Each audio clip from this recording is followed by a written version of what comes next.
Vamos a seguir con nuestra serie de Hebreos. En esta mañana es una bendición poder estar una vez más reunidos y es una alegría pues, que todos estemos juntos. Hoy vamos a estar en el capítulo 3 de la carta a los Hebreos y el título del tema de esta mañana podría ser Jesús, Moisés y el peligro del que tenemos que cuidarnos. Un breve repaso de los capítulos 1 y 2 del mensaje que el autor nos ha estado dejando claro, ha estado poniendo en nuestra mente. Él empieza recordándonos que hubo un cambio de tiempo y que a partir de la resurrección de Jesús se iniciaron los últimos días. Y en estos últimos días Dios nos ha traído la más completa revelación en su Hijo. Su Hijo es el mayor de los profetas, apóstoles, mensajeros, por la razón de que Él es el mensaje mismo.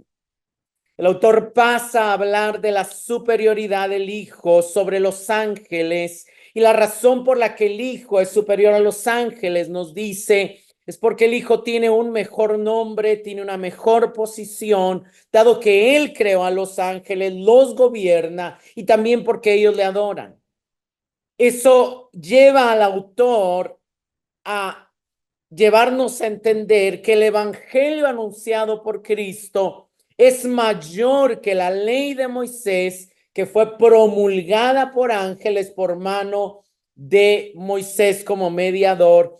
Y así como era importante poner atención a la ley dada por Dios a través de los ángeles y a través de Moisés, más importante es seguir poniendo atención al mensaje del evangelio anunciado por Cristo. En la última sección del capítulo 2, Eric nos llevó a ver cómo el Hijo fue hecho menos o menor que los ángeles con el objetivo y el propósito de poder salvarnos. El capítulo 3 inicia mostrando ya de alguna manera los primeros versículos nos muestran que Jesús es superior a los profetas de manera general.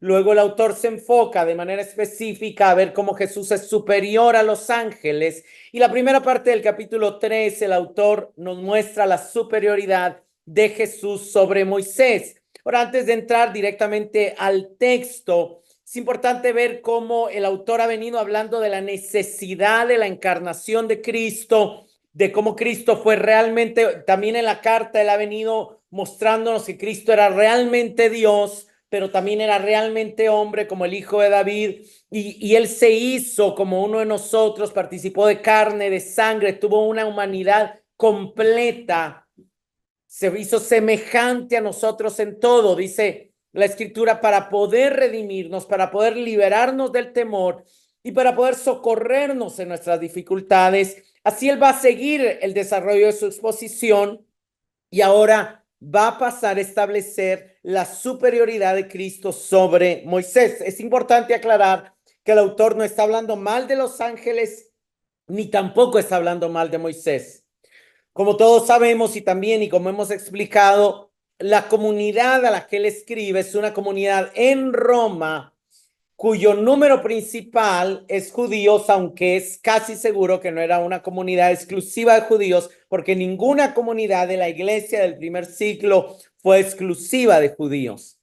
Pero dado que había una mayoría, dado que había un buen número de judíos, hermanos, es difícil exagerar la importancia que Moisés tenía para los judíos y la manera en que ellos veneraban, admiraban a Moisés. No podemos negar también que la Biblia, y vamos a ver cómo realmente la Biblia le da un lugar especial a Moisés. Éxodo 3:10 nos muestra que fue Dios mismo quien lo envió para liberar a su pueblo. Dios mismo se le manifestó. Todos conocemos la historia en una zarza de fuego que ardía y no se consumía. Lo llamó por nombre y le dio capacidad para convertir la vara en serpiente, en fin, para hacer prodigios, milagros, convertir el agua en sangre y todas las plagas de Egipto. También Salmo 99:6, un salmo que recuerda un poco de la historia de Israel, dice que Moisés y Aarón estaban entre sus sacerdotes y Samuel entre los que invocaron su nombre. Ellos clamaron al Señor y él les respondió. Entonces vemos que Moisés es una figura que es el principal profeta, pero también es designado como sacerdote en la escritura y tuvo un ministerio privilegiado porque vio y oyó a Dios. En la tradición judía, Moisés era el ejemplo de perfección en el sentido de acceso a Dios. O sea, nadie en la historia de Israel había tenido el acceso a Dios que había tenido Moisés. Y eso es parte importante porque de alguna manera es parte del mensaje de la carta a los hebreos. Jesús nos dio un acceso aún superior al acceso que tenía Moisés. La misma escritura nos muestra que Moisés no es simplemente un profeta entre los demás. Moisés es único como el hombre que hablaba con Dios cara a cara, como escritor del Pentateuco o de la ley y como receptor de la ley. Voy a leer los primeros 4 versos del capítulo 3. Dice, por tanto, hermanos santos, participantes del llamamiento celestial, consideran a Jesús el apóstol y sumo sacerdote de nuestra fe, el cual fue fiel al que lo designó, como también lo fue Moisés en toda la casa de Dios. Porque Moisés ha sido considerado digno de más gloria que Moisés, así como el constructor de la casa tiene más honra que la casa. Porque toda casa es hecho por alguno, pero el que hace todas las cosas es Dios. Es algo interesante porque el capítulo 1, el escritor de la carta no nos saludó, no nos dijo a los santos, a los fieles, pero de alguna manera, ya que él dio parte, ya que él va en parte de su mensaje, él toma el momento para recordarnos quiénes somos y para recordarnos nuestra identidad. Y esa identidad de la califica con 3 descripciones. Nos dice que somos hermanos, nos dice que somos santos y nos dice que somos participantes del llamamiento celestial. Hermanos, como hermanos, somos miembros de la familia de Dios. En el capítulo 12 él acaba de decir de Cristo que no se avergüenza de llamarnos hermanos. Él acaba de decir en el capítulo 2, como Eric explicó, que todos provenimos de un mismo Padre, que todos provenimos de un mismo Dios.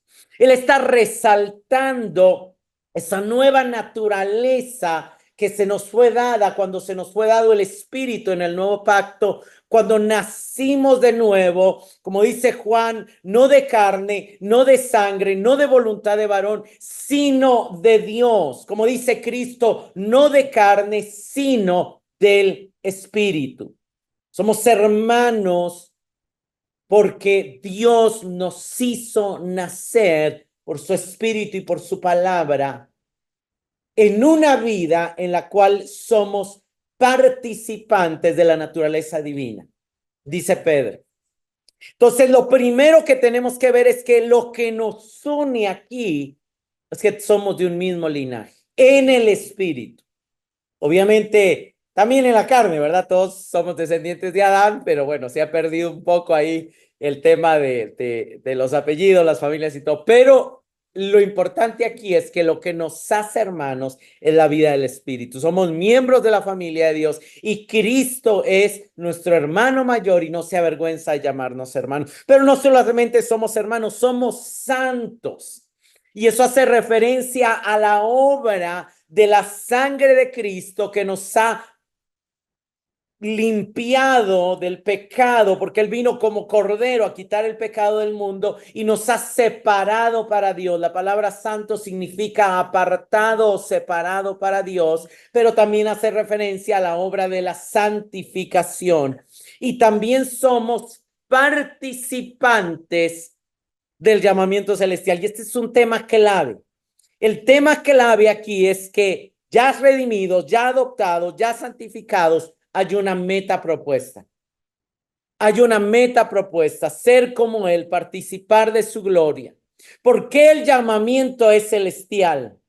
Porque el llamamiento viene desde el Dios del cielo. El que nos llama es el Dios del cielo y nos dice, quiero que seas como mi hijo.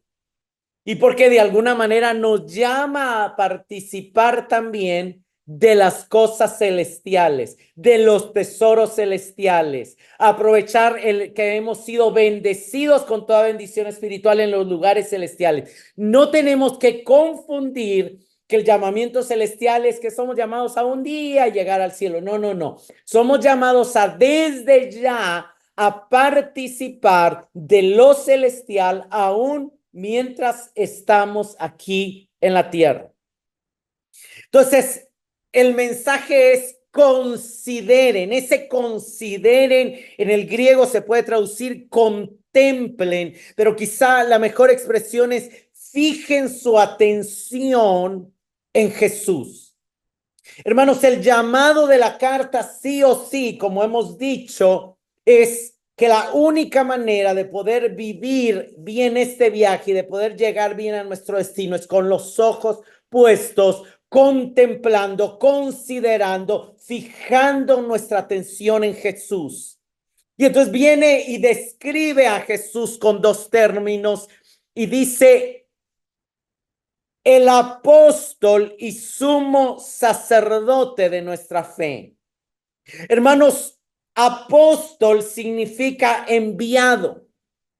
De alguna manera, la Biblia es clara de que el Padre envió a Jesús. Jesús vino como enviado del Padre y el Padre, cuando vamos al Evangelio de Juan, vemos que el Padre lo envió para traer gracia, para traer verdad y para traer vida eterna. De hecho, hay un contraste, obviamente, que estos discípulos ya sabían, hay un contraste entre Moisés que trajo la ley y Jesús que nos trajo la gracia y la verdad. Y gracia sobre gracia.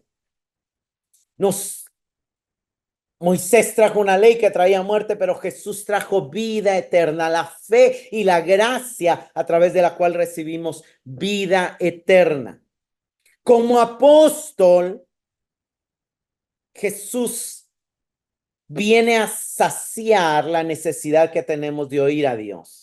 La necesidad que tenemos de recibir la gracia de Dios, la necesidad que tenemos de oír la verdad de Dios. Él vino como apóstol para hacernos oír a Dios. Pero no solamente es un apóstol, sino que también es sumo sacerdote. Y de alguna manera ahí él está recapitulando lo que vimos en el 2:17, que fue hecho semejante a nosotros en todo para llegar a ser un sumo sacerdote misericordioso, fiel. Como apóstol, él nos da a conocer a Dios, pero como sacerdote nos representa ante Dios a nosotros. O sea, él como apóstol viene en representación de Dios. Él es la imagen del Dios invisible. Él vino para dar a conocer a Dios. A Dios nadie le vio jamás, pero el unigénito Hijo de Dios lo ha dado a conocer. Ese es Jesús apóstol. Pero Jesús sacerdote es, Él nos lleva, nos representa ante Dios, nos reconcilia con Dios, nos lleva de vuelta a Dios. ¿Cuáles eran las dos más grandes necesidades que tenemos? Las dos más grandes necesidades que teníamos era conocer a Dios, oír a Dios.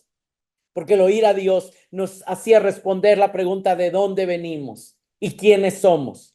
Pero la otra pregunta que necesitábamos responder es cómo poder reconciliarnos con Dios. Y ahí es donde Él viene como sacerdote.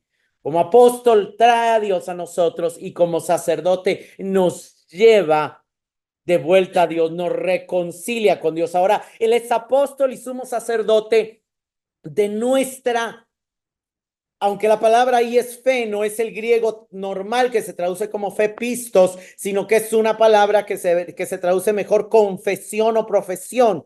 De hecho, en el griego es de nuestra homologías, que de alguna manera denota la verdad que hemos abrazado como creyentes.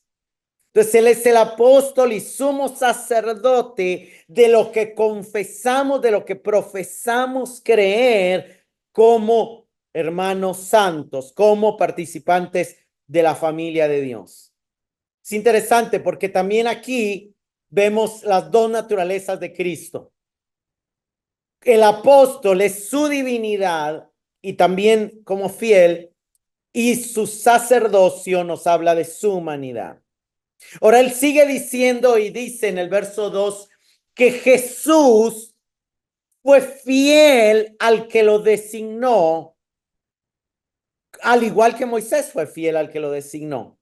Es interesante porque Dios es el que califica a Moisés de fiel, no es el pueblo de Israel. Eso lo vamos a ver también ahorita.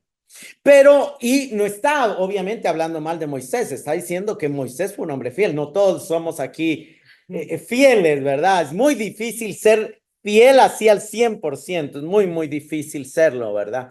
Porque aunque tal vez lo somos externamente, en el corazón a veces cometemos infidelidades, ¿verdad? Pero Moisés y Jesús fueron fieles. Obviamente como hombre, él fue fiel en tomar nuestro lugar. Él fue fiel en ser tentado del todo. Él fue fiel en hacerse como nosotros. Como Dios, él fue fiel como constructor de la casa de Dios y como creador de todas las cosas, que es lo que sigue diciendo después. Verso 3 dice, porque Jesús ha sido considerado digno de más gloria que Moisés, así como el constructor de la casa tiene más honra que la casa. Entonces, aquí el autor está haciendo una comparación, está diciendo, Jesús es el constructor de la casa, Moisés es la casa. Y el que hace la casa tiene más gloria que la casa. ¿Qué está diciendo él? Jesús es más digno de gloria que Moisés porque él creó a Moisés, porque él llamó a Moisés, porque él preparó y equipó a Moisés para la obra que Moisés iba a hacer. O sea, Jesús estaba detrás de Moisés, con quien Moisés hablaba cara a cara, no era con Dios Padre, porque a Dios Padre nadie lo ha visto jamás, sino era con Jesús. Él era el que habló a Moisés desde la zarza y con el que Moisés se comunicaba. Verso 4.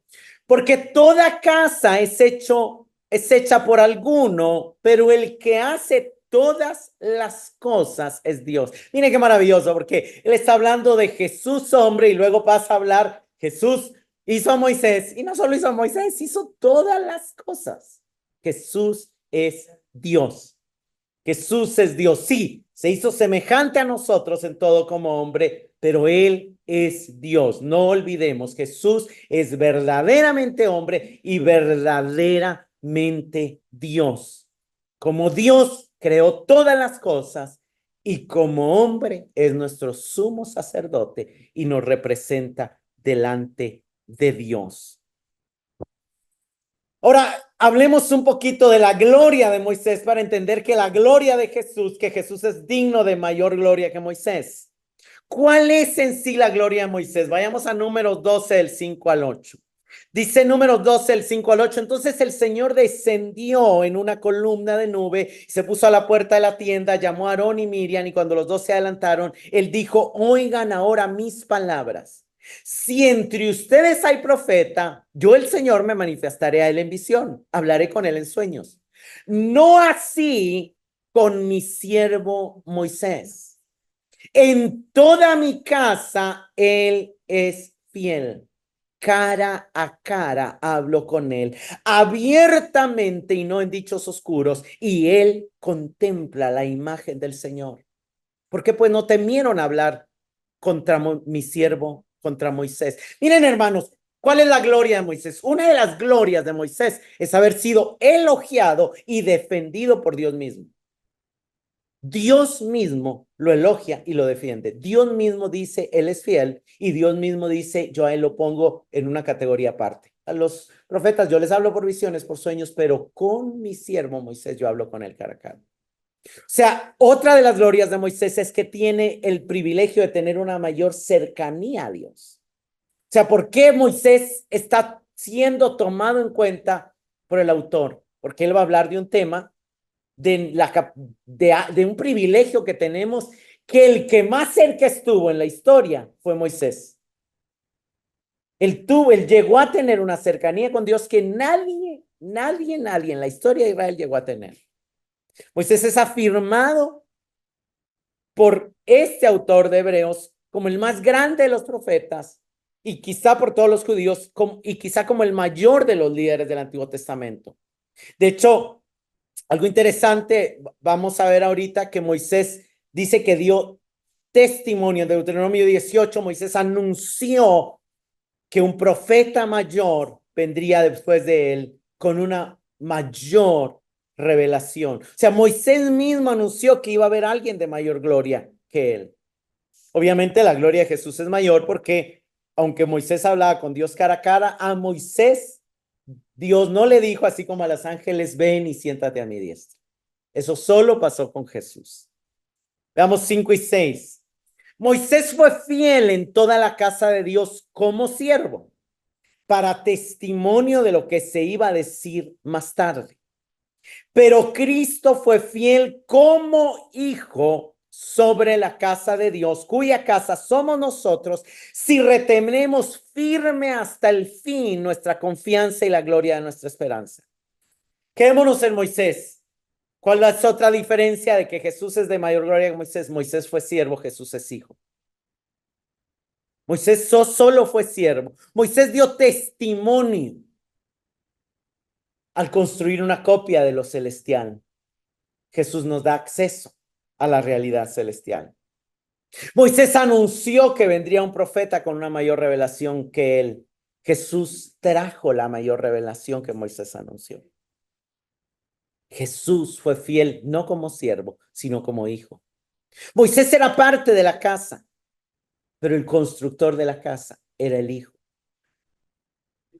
El hecho de ser una casa, ser parte de una casa, no es lo mismo que ser el proveedor de la casa. No es lo mismo que ser el constructor de la casa. No es lo mismo que ser el director de la casa, el administrador de la casa.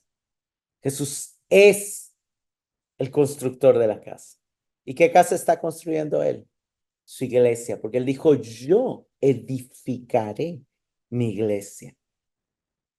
Hermanos, obviamente aquí el autor está dejando evidencia.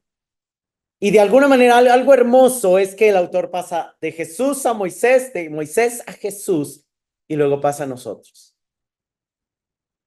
En el verso 6 vemos como dice, pero Cristo fue fiel como hijo sobre la casa de Dios, cuya casa somos nosotros. Eso es hermoso. Moisés era parte de la casa. Nosotros también somos parte de la casa. ¿Qué está haciendo? Dejándonos siempre abajo del hijo, pero igualándonos a Moisés. Viéndonos que podemos hoy tener un nivel del hombre que tenía el nivel más grande en la historia del pueblo de Israel. Ahora, hay algo, ahora es muy común hablar del amor incondicional y todo, pero en realidad la Biblia, la salvación y ciertas religiones no son incondicionales.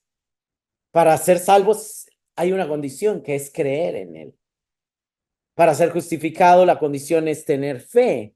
Y aquí dice, cuya casa somos nosotros sí, y ese sí es un sí condicional. Dice, si retenemos firme hasta el fin nuestra confianza y la gloria de nuestra esperanza. Esta palabra confianza se traduce del griego parresía y de alguna manera esta palabra se traduce más que como fe, como seguridad. De hecho, esta palabra la usan otros autores, el mismo autor y también, por ejemplo, Pablo en Efesios 3:12 dice que en Cristo tenemos seguridad y acceso a Dios, tenemos parresía. Hay muchos pasajes donde también esta palabra se traduce de nuevo, valentía, pero de alguna manera hablaba también de la relación de confianza que había entre los nobles y el gobierno y de alguna manera de ese acceso que se tenía con confianza para ser parte de las de alguna manera para tener una buena relación o una influencia en la ciudad. Y él está hablando obviamente de la confianza que tenemos como acceso a Dios para también ser siervos dentro de su casa. Hebreos 4:16 dice, acerquémonos con confianza al trono de la gracia, luego dice para recibir ayuda. Hebreos 10:19, teniendo libertad, pero te puede traducir también confianza para entrar al lugar santísimo. Es impresionante, ni Moisés, o sea, solo Moisés tuvo esa libertad para entrar en el lugar santísimo terrenal, en la copia del verdadero lugar santísimo. Hermanos, pero también es importante aclarar aquí que no es que el autor, hay cosas importantes en este verso, no es que el autor esté poniendo como requisitos la confianza y la esperanza para ser salvos. No, no, no, él está diciendo que son evidencias de una verdadera conversión.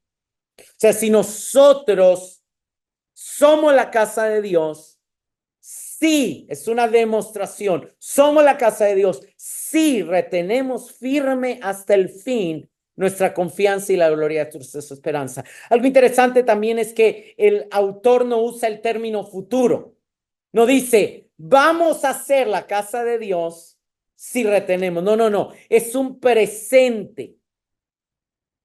Dice, sí,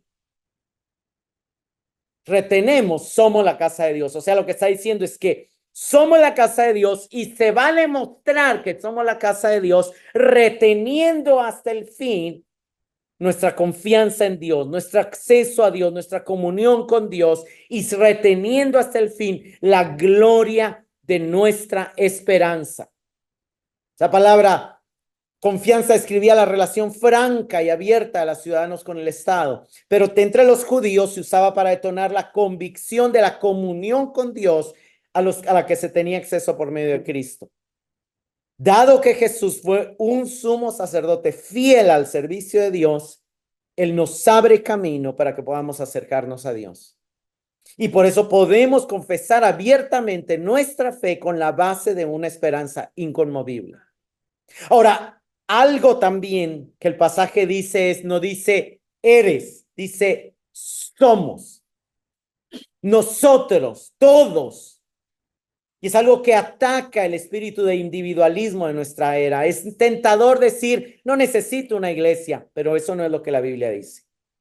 La Biblia, y en especial esta carta, dice que somos juntos la casa de Dios, que él alaba como hermano mayor al Señor en medio de la congregación, que Dios mora en medio de la reunión de los santos. Hermanos, es vital estar comprometidos con la unidad. Luego el autor sigue diciendo y pasa de alguna manera a recordar y a ampliar y a ir explicando esa advertencia que él ya nos hizo de estar atentos, y de alguna manera va a ir aterrizando y aclarando un poquito parte de lo que él nos está llamando a cuidar.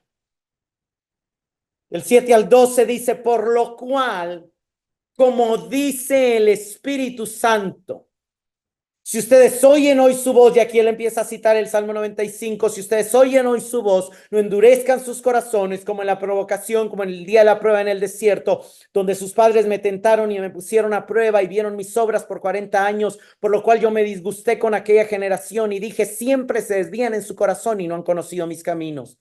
Como juré en mi ira, no entrarán en mi reposo.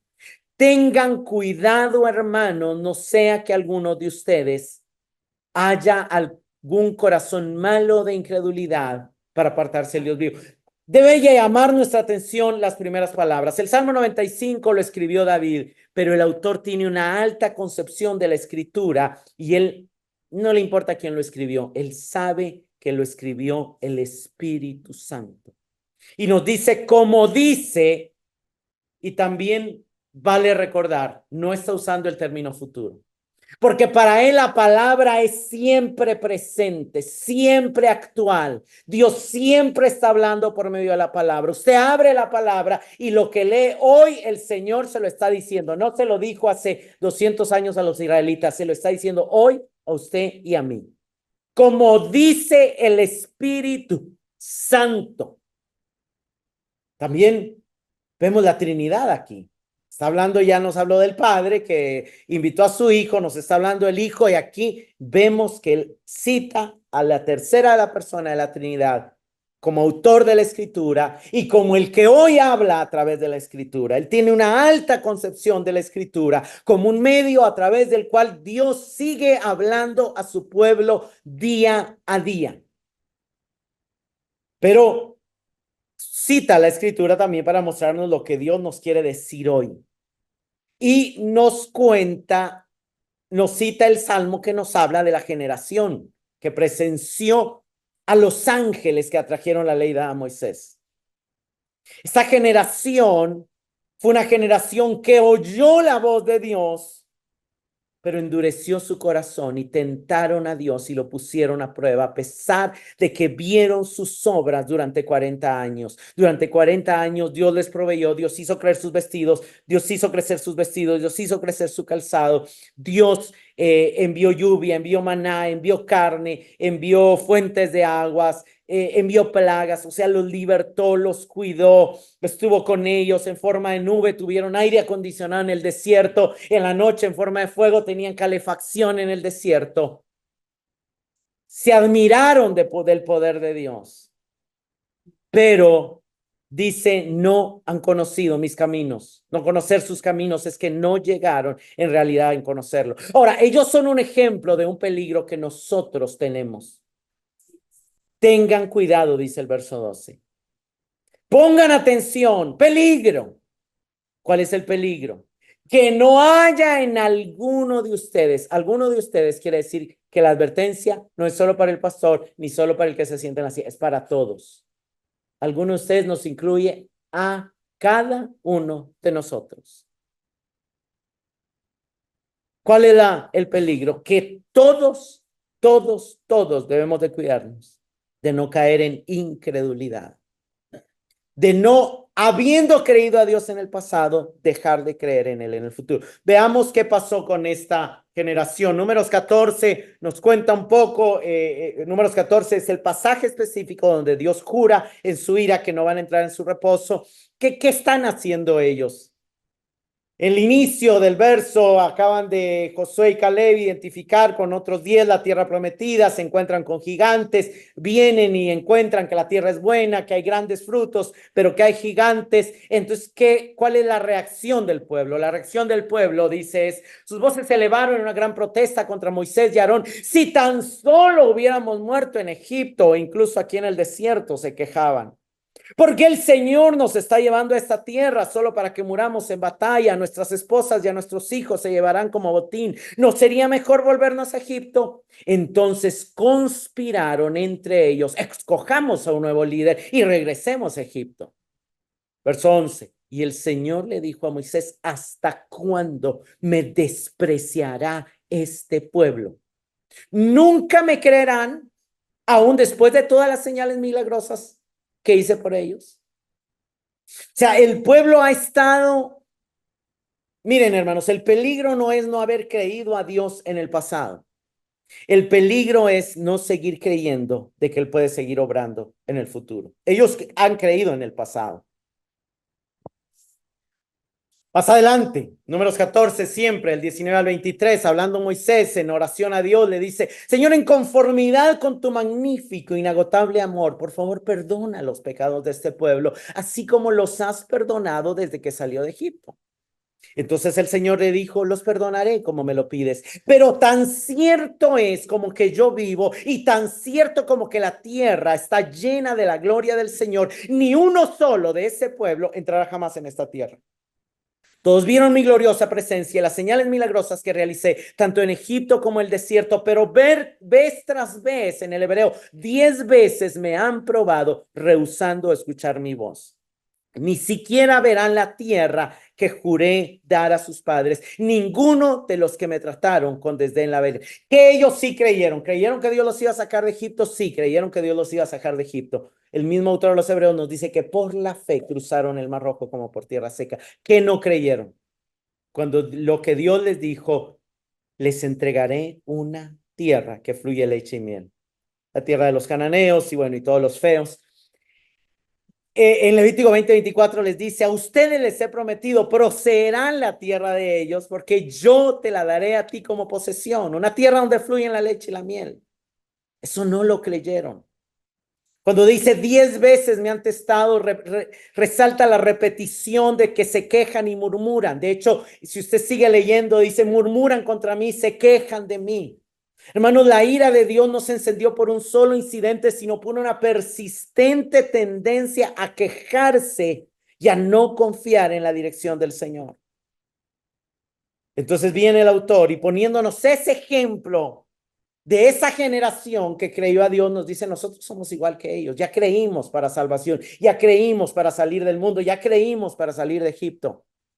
Pero tengamos cuidado. O sea, está hablando a un pueblo sufriente. O sea, no nos olvidemos que está hablando a un pueblo sufriente. La mejor manera de entender a los lectores sería que hoy todos nosotros estuviéramos pasando por mucha tribulación. Gracias a Dios, pues no es así. Pero es interesante porque él no está menospreciando el sufrimiento de este pueblo, pero sí les está advirtiendo de un gran peligro.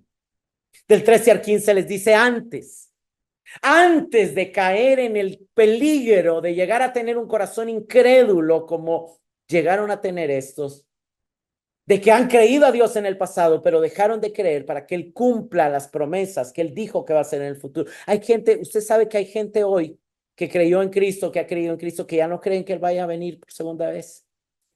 Que hubo tanta cosa de en unos años de la segunda venida y que ya viene y que ya viene y que ya viene, que en realidad y no pasó nada. Entonces la gente, no, seguramente ya ni va a venir. Y que tal vez sí creen que Dios los salvó, pero ya no creen en que Él va a seguir cumpliendo sus promesas. Hay un peligro. Corremos el peligro de haber creído para salvación y de no creer que Él va a seguir obrando en nosotros. Pero también hay un consejo de cómo cuidarnos de ese peligro, de cómo cuidarnos de la incredulidad. Y el consejo lo vemos del 13 al 15.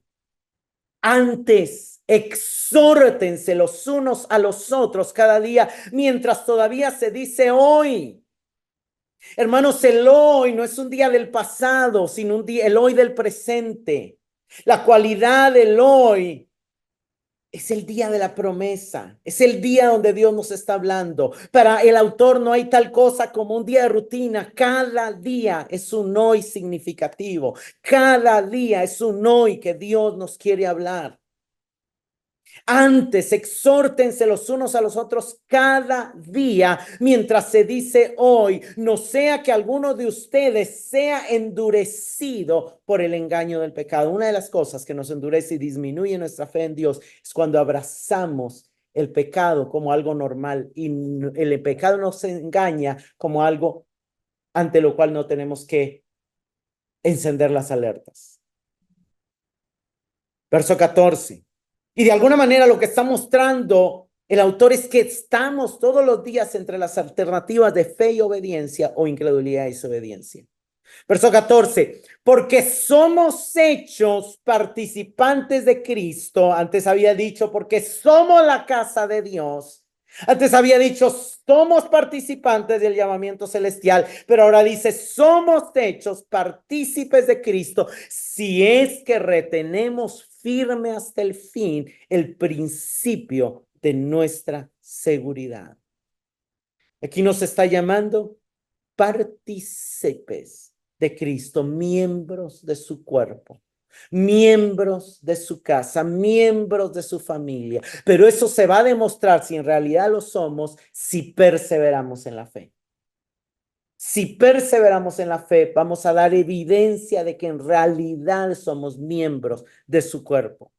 Por lo cual se dice, verso 15, y aquí repite el verso 7 y 8, si ustedes oyen hoy su voz. No es para los israelitas, no es para los súbditos de David a quienes escribió el Salmo, es para nosotros. Si ustedes oyen hoy su voz, hermanos, si hoy Dios nos habla, no endurezcamos nuestros corazones como lo hicieron los israelitas en la provocación en el desierto. Él está resaltando el hoy, Él está resaltando su voz, Él está resaltando que Dios es un Dios que habla y nos habla a través del Hijo, pero nos habla también a través de la Escritura. Hoy Dios nos sigue hablando y hoy la voz de Dios para ti y para mí es no endurezcan sus corazones, no dejen de creer, no sean engañados por el pecado. Sigan creyendo, sigan perseverando, manténganse firme hasta el fin en la seguridad de que Dios es real, de que Dios va a cumplir lo que Él ha prometido, de que Él va a regresar, de que Él nos va a glorificar, de que Él está edificando su iglesia, de que las puertas del Hades no prevalecerán contra su iglesia. Ahora quiero hacer una recapitulación antes de terminar con el pasaje y de enfocarme en uno de los mensajes de hoy. Veamos la relación, o sea, el autor, por supuesto que le quiere enseñarnos sobre los ángeles y sobre Moisés, pero su enfoque somos nosotros. Y de alguna manera es importante ver cómo se relaciona Cristo, los ángeles y nosotros. Jesús es superior a los ángeles como hijo, como Dios, como rey. Los ángeles no heredarán la salvación, pero nosotros sí. Somos llamados a heredar la salvación. Los ángeles no son llamados hijos, pero Cristo y nosotros sí. Los ángeles no reinarán en el mundo venidero, pero nosotros sí somos invitados a reinar con Cristo y a sentarnos en su trono si vencemos. Jesús no murió por los ángeles, pero sí se hizo semejante a nosotros en todo y participó de carne y sangre para morir por nosotros y perdonar nuestros pecados. Esto debe de impactar nuestro corazón, pero veamos la relación con Moisés y el pueblo de Dios. Jesús es superior a Moisés como hijo y como Dios. Moisés era pueblo de Dios, nosotros también. Moisés fue fiel, nosotros también podemos y deberíamos serlo. El pueblo de Israel fue redimido, nosotros también. Somos la casa de Dios, somos hechos participantes de Cristo. Israel también fue pueblo de Dios. Pero el pueblo de Israel pasó de fe a incredulidad y nosotros también corremos el peligro de caer en incredulidad. Moisés, Josué y Caleb tuvieron una actitud diferente y exhortaron al pueblo, mantuvieron su fe y nosotros también tenemos que hacer lo que ellos hicieron, exhortarnos los unos a los otros. ¿Cuál es el principal consejo que el autor da? El principal consejo para guardarnos de la incredulidad es lo que está en el verso 13. Exhórtense unos a otros día tras día. Esto es una palabra difícil de traducir y exhortar. A veces lo malentendemos como regañar o como nada más hablar verdad, pero en realidad la palabra en el griego es parakaleo, que es una palabra relacionada con la palabra paracleto. Y si ustedes no sabían, cuando Jesús anunció la venida del Espíritu Santo, él dijo, les enviaré otro paracleto, consolador. Y parte de lo que el Espíritu Santo iba a hacer es, Él os guiará a la verdad y os recordará. El paracaleo lleva esa connotación de guiar a otros, de orientar a otros, de aconsejar a otros y de recordarles a otros la verdad. Los únicos que entraron a la tierra prometida fueron Josué y Caleb. ¿Por qué? Porque ellos tuvieron ese trabajo de hacer un trabajo de exhortación, de paracaleo. Hablaron a la congregación diciéndole, si el Señor se agrada de nosotros, nos dará la tierra. El Señor está con nosotros. No tengan miedo de la gente. Y sin embargo, no los escucharon. Esto es algo que el autor va a repetir en el capítulo 10, diciendo, hablando de la importancia de nuestras reuniones, diciendo, hermanos, estimulémonos unos a otros al amor, a las buenas obras, no dejemos de congregarnos como algunos tienen por costumbre, sino paracaleo, exhortándonos unos a otros. La vida, es interesante porque esta palabra es una palabra que en realidad en el contexto de la iglesia primitiva era una palabra que se aplicaba para los pastores. Los pastores eran los que tenían el encargo de paracaleo, de guiar, de aconsejar. De hecho, la Biblia habla que los profetas, hay un pasaje que dice, llegaron los profetas y consolaron a los hermanos, y la palabra es paracaleo. Y aunque nosotros consolaron, lo entendemos como que estaban tristes y los abrazaron, en realidad no era solamente eso, les hablaron verdad en amor. El paracaleo es hablar la verdad en amor, es guiar, es orientar, es animar la fe. Ahora, algo interesantísimo de lo que el autor está diciendo aquí, hermanos, es que la única manera de librarnos del peligro de caer en incredulidad es cuidarnos constantemente como comunidad, con la implicación de aconsejarnos, de recordarnos la verdad, de cuidarnos de una manera fraternal y amorosa. Esa es la razón por la cual tomamos aquí un tiempo para compartir peticiones, porque de alguna manera, cuando sabemos la necesidad de alguien, en algún momento podemos no solamente orar por esa persona, sino también llegar y darle una palabra de ánimo. Es la razón por la que en la reunión de hombres abrimos la reunión para que podamos aconsejarnos unos a otros. Y es lo que también estamos promoviendo en la reunión de mujeres, que pueda haber Obviamente hay personas que tienen que liderar o que tienen que guiar, pero la idea es que todas participen y que se vaya nutriendo y que vaya creciendo ese cuidado mutuo, esa consejería mutua, esa consolación mutua. Porque es el Espíritu el que también lo hace a través de la iglesia. Hermanos, es impresionante porque el autor no dice aquí, oigan mi exhortación porque yo soy el pastor y a mí Dios me llamó a ser el paracaleo. No, él dice, ¿saben una cosa? Jesús, el gran pastor, se convirtió en oveja para que todos nosotros, en un sentido, pudiéramos ser pastores. Todos podemos pastorearnos los unos a los otros. Porque todos estamos unidos y somos miembros del cuerpo del gran pastor. Pero eso funciona en unidad, no en aislamiento. ¿Cuál es el último punto del autor? ¿Qué otra cosa quiere que notemos? Él termina el capítulo diciendo, porque quienes, habiendo oído, lo provocaron. ¿Acaso no fueron todos los que salieron de Egipto guiados por Moisés? Hermanos, es impresionante. Porque ellos oyeron a Dios, vieron el poder de Dios derrotar los 10 dioses de los egipcios en las 10 plagas. Vieron a Dios abrir el mar rojo. Oyeron a Dios hablar desde el monte Sinaí. Oyeron a Dios a través de Moisés. Es impresionante. ¿A quienes, habiendo oído, lo provocaron? ¿Acaso no fueron todos los que salieron de Egipto guiados por Moisés? El autor se enfoca a través de 3 preguntas retóricas en las características de la generación del desierto para que notemos el parecido de ellos con nosotros.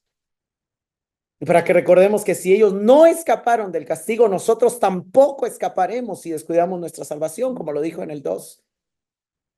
El acto de rebelión y sus resultados catastróficos son presentados por el autor en estas preguntas que explican que realmente Dios tenía razón de enojarse con ellos y de no dejarlos entrar. ¿Con quiénes se disgustó por 40 años? ¿Qué decía el verso 9? El verso 9, Dios hablando a través del Salmo 95, citando, dice, ellos vieron mis obras durante 40 años. Y el verso 17 dice, ¿con quiénes se disgustó por 40 años? ¿Por qué? Porque Dios estaba haciendo milagros, haciendo milagros, haciendo milagros. Dios estaban quejándose y quejándose y quejándose y quejándose. Dios está haciendo constantemente milagros con nosotros. ¿Estamos teniendo un corazón agradecido o nos estamos quejando? ¿No fue con aquellos que pecaron, cuyos cuerpos cayeron en el desierto? ¿Y a quienes juró que no entrarían en su reposo, sino a los que fueron desobedientes? Vemos, pues, que no pudieron entrar a causa de su incredulidad. Hermanos, esta generación no siempre fue incrédula. Ellos clamaron a Dios en su angustia y Dios oyó su clamor y envió a Moisés. Ellos salieron y por la fe atravesaron el Mar Rojo como en tierra seca. Ellos alabaron al Señor. Las mujeres danzaron junto con María celebrando las obras de Dios. Pero sin embargo, dejaron de recordar las obras de Dios. Dejaron de exhortarse los unos a los otros. Se dedicaron a quejarse, a murmurar contra el Dios que los había liberado, que los estaba sustentando, que los llevaba a una tierra como herencia. ¿Cuál fue el resultado? Su corazón se llenó de incredulidad y no pudieron entrar en el reposo. En el caso de ellos, el reposo se refiere precisamente a la tierra que fluye leche y miel. De alguna manera, lo que está diciendo es que ellos no pudieron poseer la herencia. El propósito del autor es también mostrar la misericordia y la bondad que Dios tuvo con ellos durante 40 años, lo cual intensifica la culpa de los que se han rebelado contra él. Porque eso nos ayuda a poner en perspectiva, porque Dios jura en su ira, no entrarán en su reposo. El objetivo del autor no es atemorizarnos, es enseñarnos, exhortarnos y fortalecernos. William Lane comenta, el fracaso fundamental de la generación del desierto fue su negativa a creer que Dios estaba realmente presente entre ellos, dirigiéndolos a través de su palabra. Al negarse a reconocer su presencia y su voz, perdieron la posibilidad de entrar en el reposo de Dios.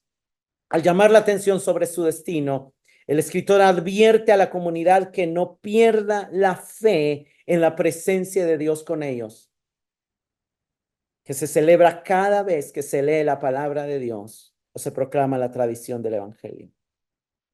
Hermanos, si algo no podemos dejar de creer es que Dios está presente con nosotros, aun cuando hayan pruebas, aun cuando haya persecución, aun cuando hayan tribulaciones, aun cuando haya situaciones. Dios está hablándonos y Dios tiene un reposo para nosotros que podemos perder por incredulidad. Pero lo que el autor está mostrando es que la fe y la obediencia están conectadas. Para considerar, notas que el objetivo del autor no es enseñarnos solamente sobre los ángeles o sobre Moisés, sino sobre nosotros, como herederos de la salvación, como casa de Dios que somos y como participantes de Cristo. Como segunda pregunta, ¿es firme?